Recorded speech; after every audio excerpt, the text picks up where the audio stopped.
Good morning વિદ્યાર્થી મિત્રો, તમારું હાર્દિક સ્વાગત છે આપણી યુટ્યુબ ચેનલ એમડી એકેડમીમાં। આજે આપણે વાત કરવાની આજના મહત્ત્વપૂર્ણ કરંટ અફેરની। આ કરંટ અફેર ગુજરાતની બધી જ એક્ઝામ માટે મોસ્ટ ઇમ્પોર્ટન્ટ છે। તો શરૂઆત કરીશું। પહેલો ક્વેશ્ચન છે, DRDO દ્વારા તાજેતરમાં કયા શહેરમાં ઓટોમેટિવ અને શસ્ત્રો પ્રણાલી પરીક્ષણ કેન્દ્રનું ઉદ્ઘાટન કરવામાં આવ્યું છે? તો મિત્રો, ચેન્નાઈ ખાતે આ ઉદ્ઘાટન કરવામાં આવેલું છે અને આ ક્વેશ્ચન આપણી માટે મોસ્ટ ઇમ્પોર્ટન્ટ છે। તો સંરક્ષણ સંશોધન અને વિકાસ સંગઠને ચેન્નાઈમાં એક અત્યાધુનિક ઓટોમેટિવ અને શસ્ત્ર પ્રણાલી પરીક્ષણ કેન્દ્રનું ઉદ્ઘાટન કર્યું છે, એ ખાસ કરીને વેલાનુરમાં અવાડીમાં આવેલ જે combat vehicle research and development એસ્ટાબ્લિશમેન્ટની નજીક છે। આ ઉપરાંત આ જે સુવિધામાં 26 વિવિધ પ્રકારના ટ્રેકનો સમાવેશ થાય છે, જે ટ્રેક્સ આર્મ ફાઇટિંગ વાહનો માટે જે લોકોમોટિવ પ્રદર્શનનું પરિણામોનું સંપૂર્ણ શહેરી પરીક્ષણ કરવામાં આવશે અને જે વ્યૂહાત્મક સ્થાન અને વિશિષ્ટ માળખાકીય સુવિધાનો હેતુ જે લશ્કરી વાહનોને સખત પરીક્ષણ અને વિકાસને સક્ષમ કરી ભારતની જે સંરક્ષણ ક્ષમતા છે એમાં વધારો કરવાનો છે। આગળ વાત કરીશું, કઈ company integrated drone detection and inter detection system માટે ભારતીય સેનામાં એક એર ડિફેન્સ સાથે કરાર કર્યો છે?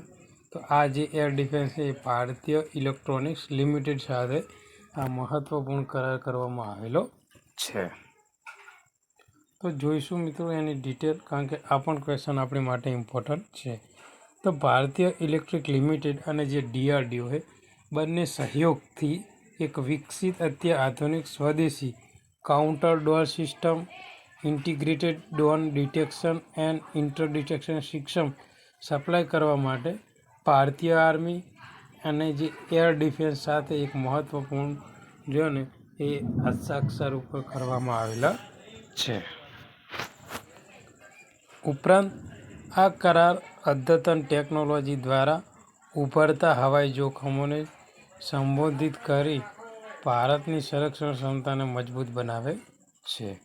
આ પ્રોજેક્ટ મેક ઇન ઇન્ડિયા પહેલ સાથે સુસંગત છે, જે સંરક્ષણ ઉત્પાદનને આત્મનિર્ભરતાને પ્રોત્સાહન આપે છે। આગળનો ક્વેશ્ચન છે કે 2025માં કયા દેશે લાસા તાવના ફાટી નીકળવાના કારણે 138 મૃત્યુ અને 717 જે પુષ્ટિ થયેલ કેસો નોંધાયા છે? તો નાઇજીરિયામાં મિત્રો જે લાસા કરીને તાવ ફાટી નીકળ્યો છે, જેના કારણે 138 લોકોના મૃત્યુ થઈ ગયા છે।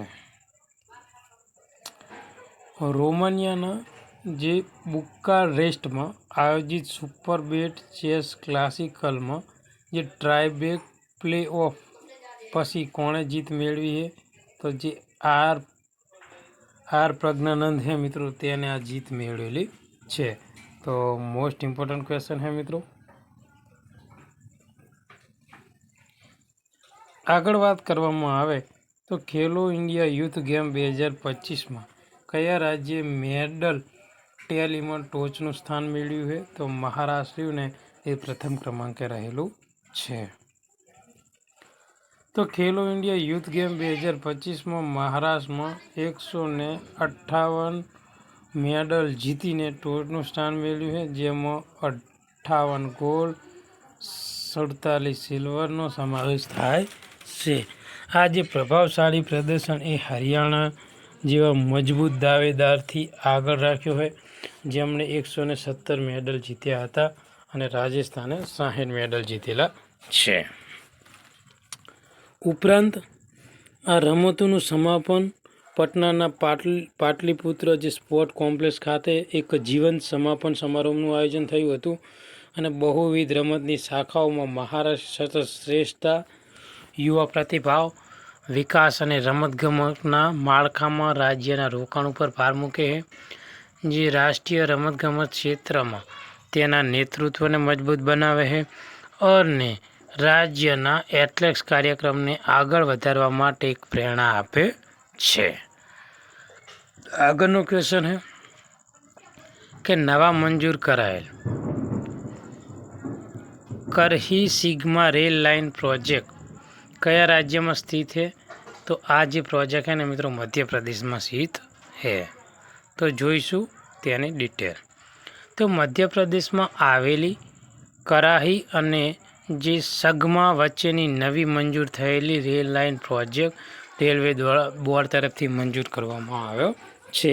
165 કરોડ રૂપિયાથી વધુ કુલ અંદાજિત ખર્ચ સાથે 5.31 કિલોમીટર લાંબી દ્વિદિશાત્મક કોડ લાઇન પશ્ચિમ મધ્ય રેલવે ઝોન હેઠળ આવેલ છે. તેનો ઉદ્દેશ શું છે? તો લલિતપુર સિંગોલી જે નવી લાઇનને હાલની જે ઇટારસી માનિકપુર લાઇન સાથે જોડવા માટે આ રેલ લાઇન છે. એટલે મિત્રો કે જે મિત્રો આનો ઉદ્દેશ શું છે? તો લલિતપુરથી જે સિંગોરેલીની જે નવી રેલવે લાઇન છે એ મિત્રો આ જે ઇટારસી અને જે માનિકપુર છે એ રેલવે લાઇનને આ રેલ લાઇન જોડવામાં આવશે. ઓકે, તો આવો ઉદ્દેશ છે આ રેલવે લાઇનનો. આગળનો ક્વેશ્ચન છે હાલમાં વિશ્વ આરોગ્ય સંગઠને કયા દેશમાં પોલિયોનો ફેલાવો જાહેર કર્યો છે, જેના કારણે તાત્કાલિક રસી અભિયાન શરૂ કરવામાં આવ્યું છે? તો પાપુઆ ન્યૂ ગિનિયા એટલે પોપા ન્યૂ ગિનિયા કરીને દેશ છે ને ત્યાં મિત્રો જે પોલિયોનો જે અતિશય રીતે ફેલાવો થઈ રહ્યો છે.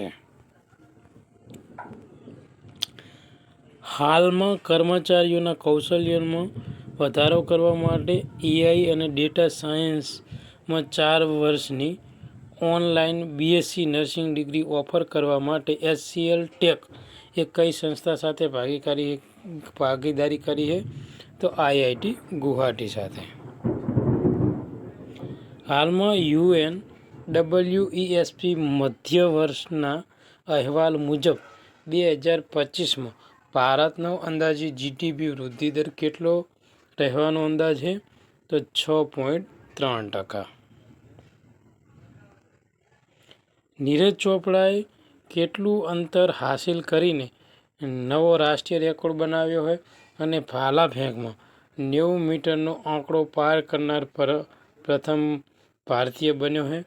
તો 90.23 મીટરનો મિત્રો ભાલો નીરજ ચોપડાએ ફેંક્યો છે.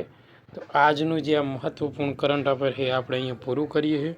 તમને આ વિડીયો ગમ્યો હોય તો આપણી ચેનલને સબસ્ક્રાઈબ કરી લેજો અને તમારા બીજા મિત્રોને મોકલી આપજો. મિત્રો આજે વરસાદ આવવાની ફૂલ સંભાવના છે, કારણ કે વીજળી થાય છે અને જે તમને આ કડાકા ભડાકા સંભળાય છે એ મિત્રો જે વાદળાઓ ગાજે છે એના છે. તો આજનો આપણો વિડીયો અહીંયા પૂરો કરીશું. થેન્ક યુ, ધન્યવાદ.